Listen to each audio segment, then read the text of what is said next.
Welcome back to our podcast series entitled Intentional. Welcome to week 3 of Lent, week 3 of the series. This is Father Mark over at Christ Redeemer Catholic Church in Thibodaux. And this week, all week, we've been talking about feeling stuck, or what St. Ignatius of Loyola would often describe as spiritual desolation. This week so far, we've asked ourselves, what can we expect in the spiritual life, depending on if we're moving closer to God or further away from God, and what stuck feels like, whether you're moving closer to God or further away from God. We also talked about what we don't want to do and what we do want to do.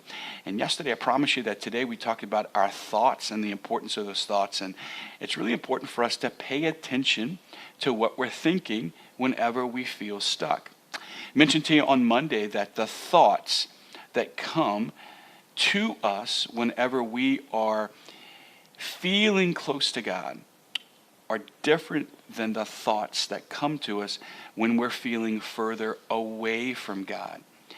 And when you're stuck, we can expect that our thoughts are going to deceive us, you might say, or say things to us that we just need to be on guard for. What I've learned in my own life is that whenever you feel stuck, it almost begins to claim our past and our future, right? We begin to think, man, I've always been stuck, or I've always felt far from God. And more importantly, I'm never going to get out of this, and I'm always going to be stuck, and it's always going to be like this. One of the things that we need to pay attention to when you're stuck is that it can claim our past and our future, and then the thoughts that we have are thoughts of discouragement in the present moment. And so it's important for us to pay attention to our thoughts whenever you feel stuck, and to remember. I can't tell you how important it is for us to remember. Our memory, especially of God's fidelity, is critically important. If you look at the Psalms, there are countless Psalms that were written by people who were remembering the goodness of God. And they were remembering the goodness of God because it's important for us to celebrate what God has given us. But it's also important for us when we feel stuck to remember that I was once stuck before and God came through for me.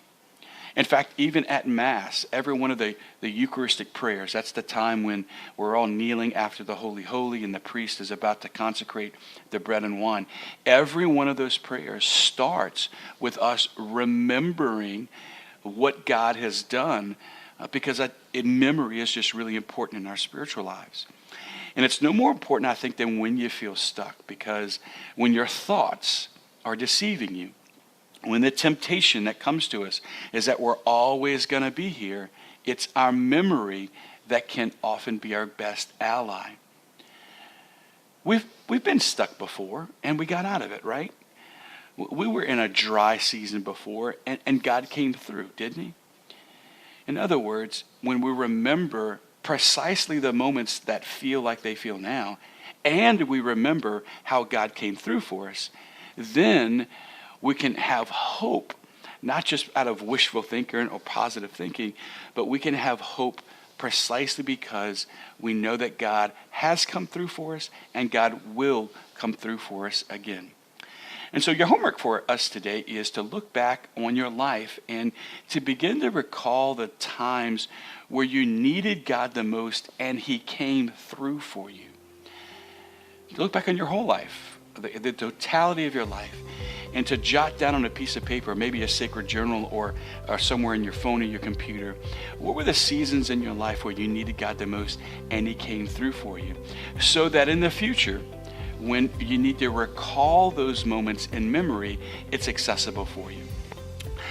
Tomorrow we are going to, on Friday and Saturday, look at some of the areas where we're most vulnerable, the last 3 rules that Ignatius gives us there, some patterns that we need to be aware of now so that we can be prepared when they come.